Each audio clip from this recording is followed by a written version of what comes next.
Welcome back, Tigers, to the Tiger Sports Report. I'm Cody Eich, joined alongside my co-host, Braden Woodall. Bray, how are you doing today? I'm doing good. About yourself? I'm doing pretty good. We're joined alongside Jaden Stewart and Noah Manis here, and we're going to have some NFL hot takes. We're going to start off with Jaden. Just give us a hot take. I got a timer here, 15 seconds. You're going to say your take, and then we're going to get 30 seconds to the table to say a rebuttal back to you. And your timer starts now. My first take is I think the Bills, they should fire Sean McDermott this offseason.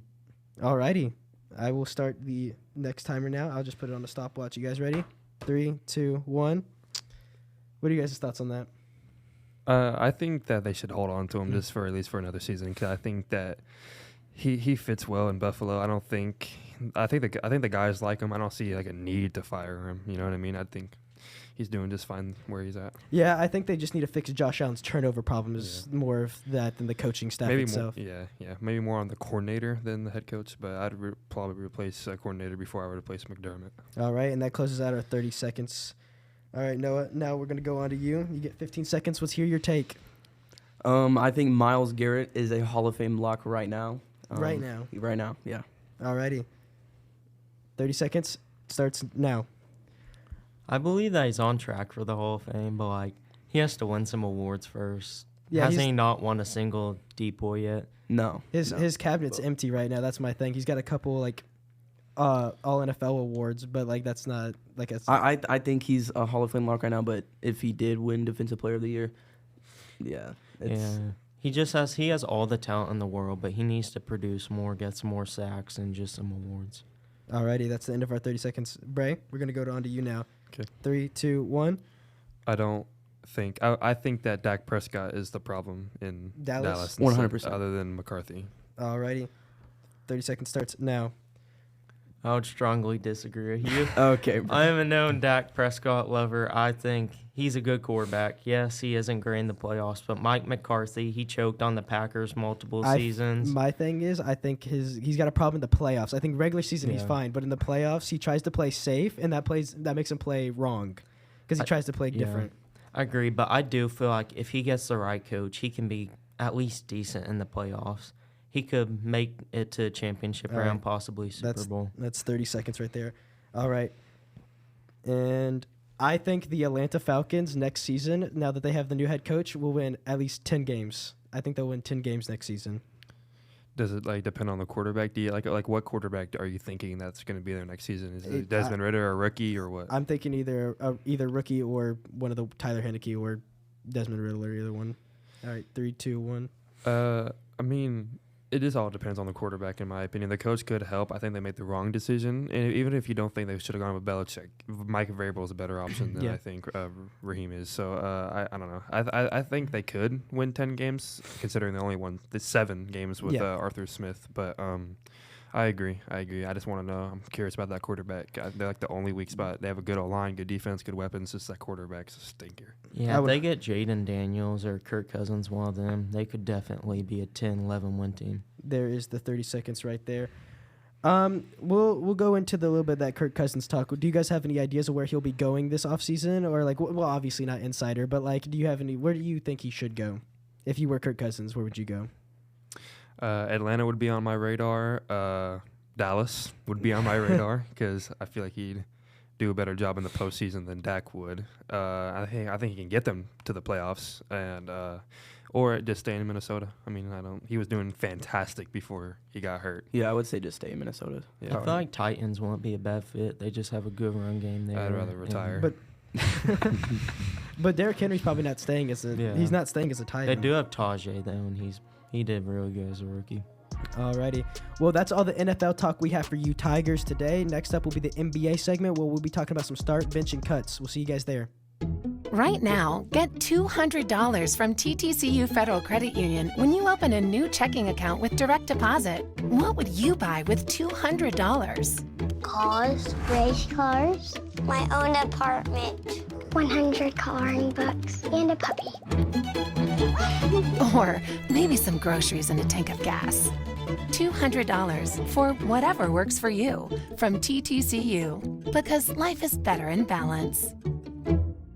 Welcome back, Tigers, to the second segment of the Tiger Sports Report podcast. I'm joined alongside Bray Woodall, Aiden Roden, and JoJo David. Now, Bray has some start bench cuts for us. Let's hear him, Bray. I do. So the first one is Donovan Mitchell, John Morant, and Devin Booker. You want to start us off, JoJo? Okay. Yeah, I'll go ahead. All right. Okay.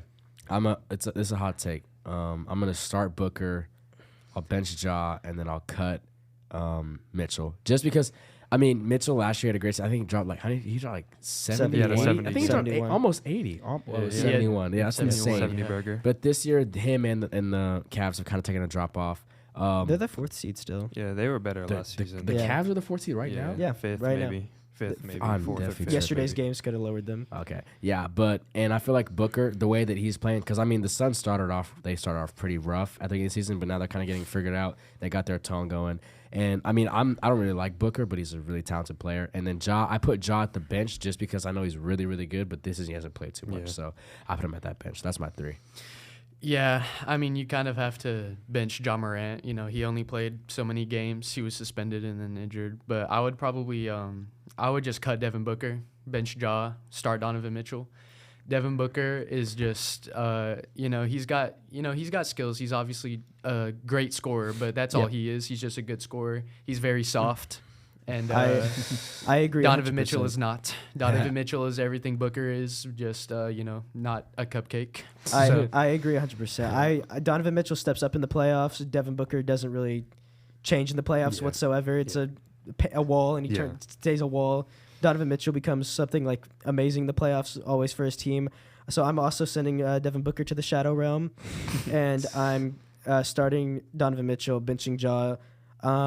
I just think Devin Booker yesterday, him, Kevin Durant, and Bradley Beal all had less points than Luka Doncic at halftime yesterday. Yep. So I'm gonna. That's another big reason. Luka does in fact own the Suns. Yeah, I agree. I agree with Aiden. I'm gonna start Donovan Mitchell and cut Devin Booker and bench Ja. Alrighty. The next one is Paul George, Jimmy Butler, and Jaylen Brown. I'm cutting Jaylen Brown. And wow, very interesting. Oh my goodness, that's not. I don't like that at all. I don't like that. I mean, I think he's. What would you say? What would you say? I'm gonna start Jimmy Butler. I'm gonna cut Jaylen. I'm gonna bench Paul George. Okay. I'm gonna bench Paul George. He can't go left. So for Jaylen Brown me, can't go left. Mine is like the complete opposite of all of your guys', to be honest. So let's hear it. I'm starting Brown. I'm benching George, and then I'm cutting Butler. And here's why. So Butler. I mean, because we talked about playoffs earlier, but I'm talking, we're basing off this season, currently what's going on. And Butler's like one of those guys who's like regular season, he just doesn't care. Like he'll average like 16, 17.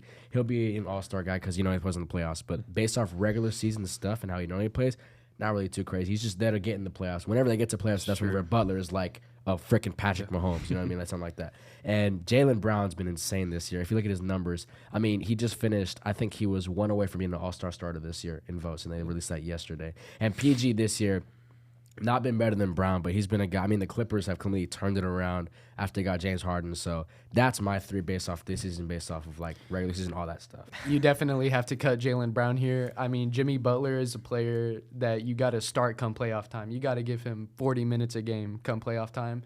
And Paul George is one of the most skilled scorers. Like, he is one of the most skilled, like, ball handling and just a phenomenal scorer. And he's got the defense, too.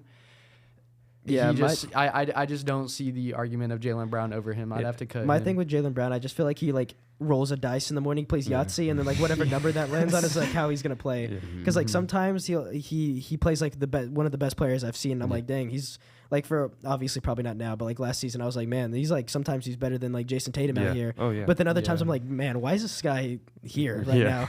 He is making them worse. And I think he has the largest contract in the NBA right now. Maybe something. And he got paid that much. Yeah. He can't definitely up there. Definitely up there. Too inconsistent. I think he's the worst defender here too. Yes. And I think Jimmy Butler is more of a playmaker than Jaylen Brown is too. So that's what I'm about to go to.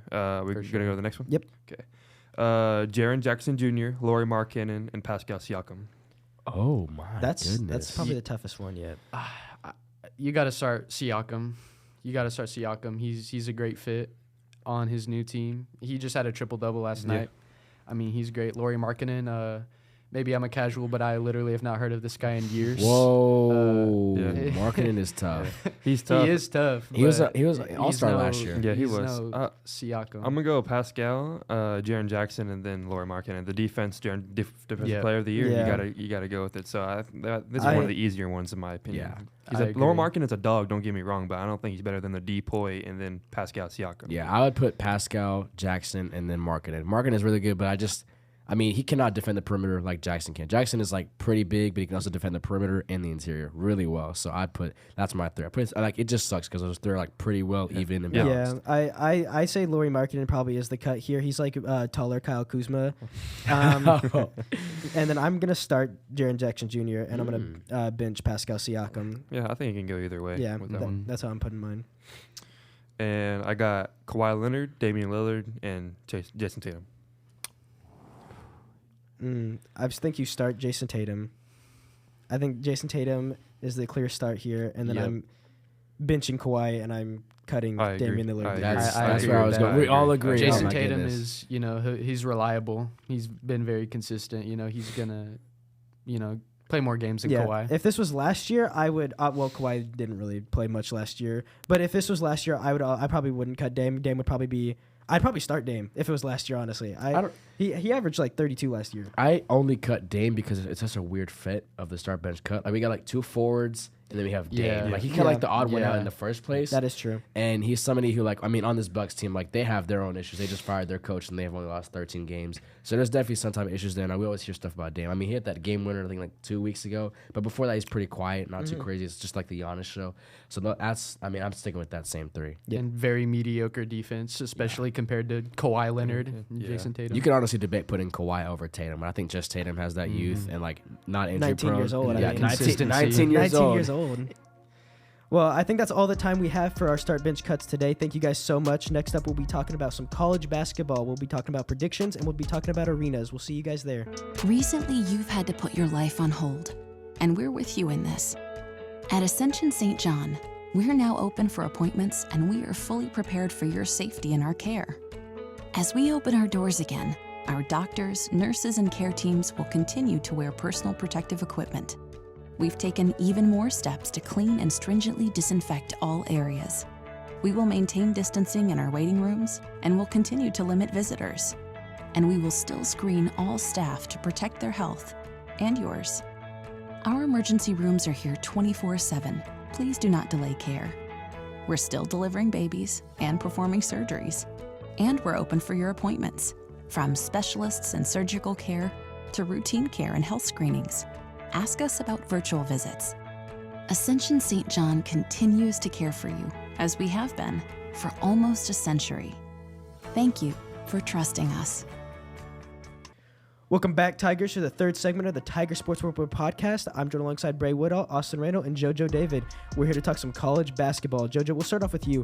What are your college basketball predictions for just the college playoffs? Who do you think is going to take it all? Just some really early predictions. So for March Madness, I'm going to put 2 teams. I feel like every single year we have not gotten like a 2 powerhouse like March Madness final ever. Yep. So I'm going to say KU and I'm going to say Kentucky and Kansas. I'm going to say Kentucky and Kansas.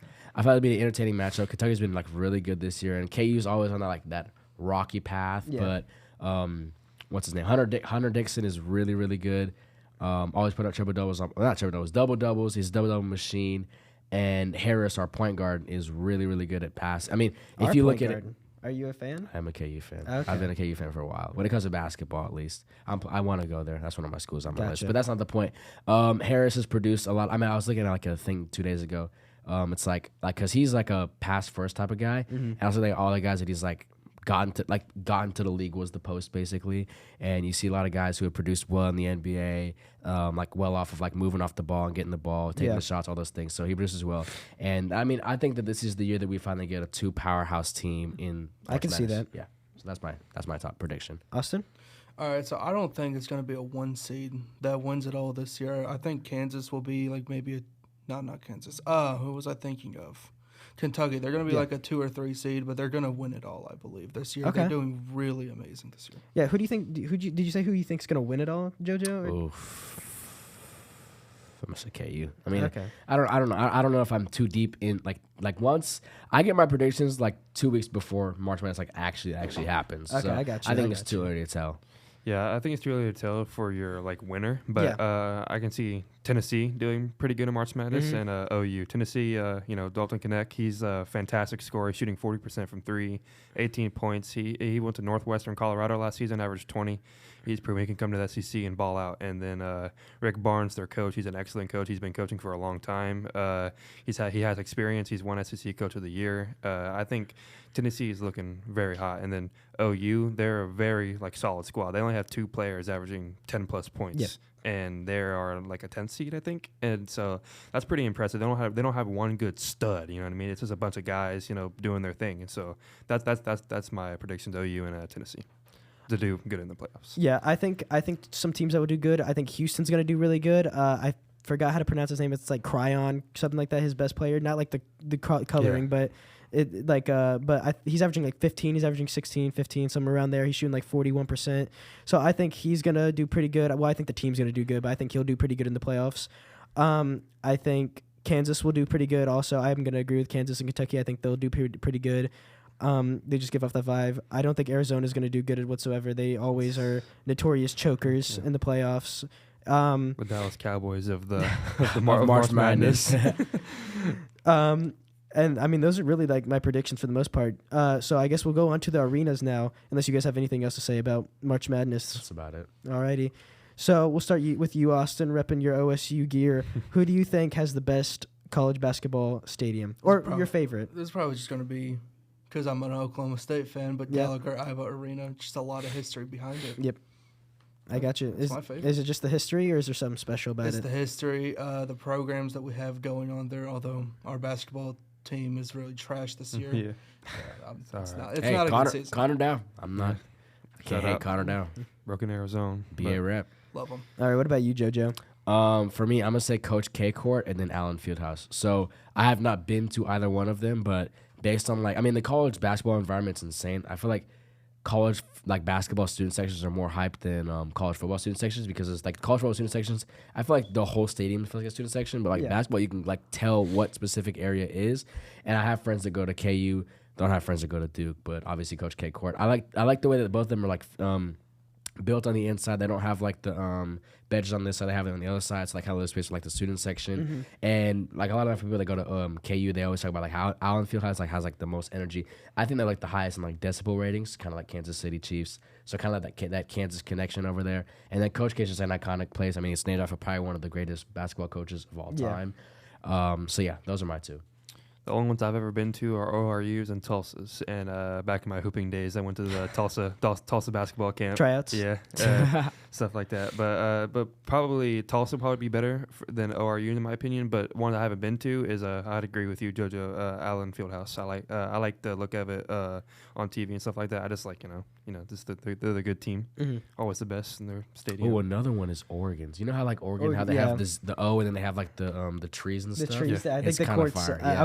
I was gonna mention Oregon's court as one of them, but the stadium itself, I think BYU has the best stadium, and I don't know if it's so much.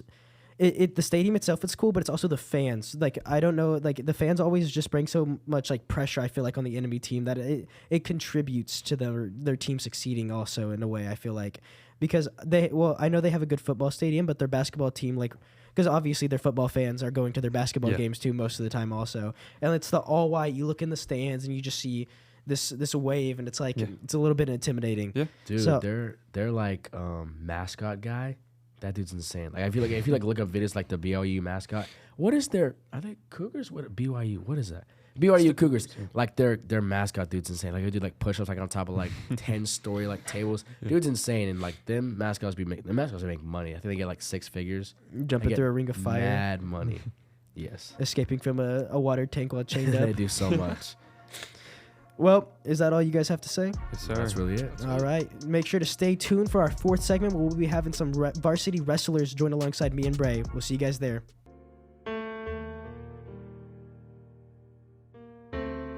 For families who like to build their wealth while staying liquid, we have flexible rate CDs to keep your funds working hard, even when you're not. First National Bank of Broken Arrow. The right balance.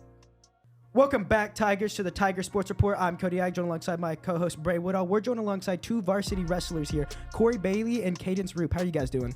I'm doing good, I'm doing fantastic. All right, we got some questions to ask you guys, and then we're going to kick it to a game. Bray, you want to start us off with the questions? Yeah, so how'd you all get into wrestling? I joined my 7th grade year, kind of just, nobody in my family really wrestled besides my grandpa, and kind of just followed in his footsteps and just fell in love with it. Did he kind of like show you the ropes and like how it works? No, not really. I kind of just joined in like blind. Yeah. Didn't know what to expect, but ever since then I'm just fallen in love with it. Was it rough the first couple years getting into it? Yeah. It's a rough sport, and if you don't like getting banged on and like beat up, then you're not gonna have fun. Yeah, in my case, I was actually in wrestling in 7th grade, and I was there for about a week, but that wasn't my first sport. So I pursued my other sport. Then when that didn't work out, I kind of pursued it my junior year, so last year.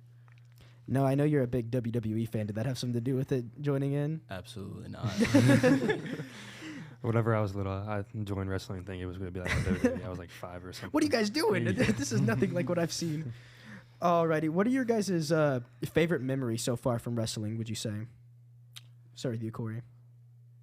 I mean, I think I said senior night. I was down like 0-8 and like late in the 3rd period, and somehow I pulled off a pin, and like that kid was very strong. Probably the best feeling ever. It was the best feeling, because I was actually like getting beat. Like to be honest, I probably wasn't better than that guy, but I got like that edge on him, and I just took over. Just one mistake and it's all over. Yeah, that's what he did.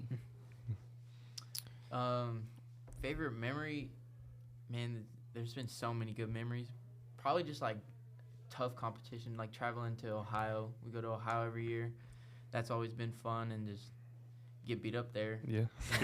So it's not fun getting beat up, but it's fun challenging yourself. And so I can't like pinpoint, but. Bray, you got any more questions? No, I think we just go on to the game. All right, we'll get to the game. Now, this game, we call it Fishbowl, and so basically I think we should all take 2 cards, and then me and Bray will be on a team, and you guys will be on a team, and we just try to get the other person to guess what we're saying. Here, I'll start us off. All right, Bray. Amazing 3-point shooter. Steph Curry? Yes. All right.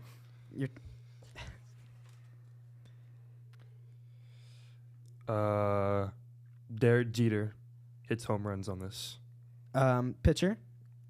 No. Okay. Well, I don't know baseball, man. I'm not. Here, just skip it. Skip. You guys go. Oh, was it bat? Baseball field. Oh, okay. All right. Umbrella. Rain? Pouring? The song. Oh, Rihanna? Yeah. And okay. Corey, got to lock in. First ever time. Concerts in the Tulsa area. BOK Center? Yeah. Alrighty. They got the edge on us. You drink drinks with this. Straw. Yes.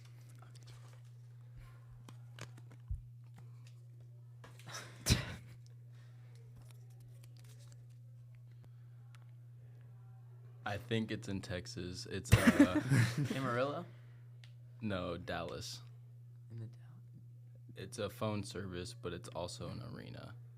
Oh, AT&T Stadium? Okay. Bray. Wait, is it my turn? I think Brady didn't go. Oh, okay. You eat with this, but not soup. Spoon? Fork. Yeah. Fork, my fault. You said not soup. I heard soup, and I just instantly thought, okay. This is for the game. If Corey gets this, they win. Our head coach, football coach.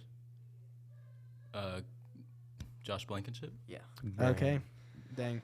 My apologies on that one. my apologies on that one. Alrighty, well, Tigers, that's all we got for you today. Thank you, Corey. Thank you, Cadence, for joining alongside us and answering some of our questions. We'll see you guys in 2 weeks from now.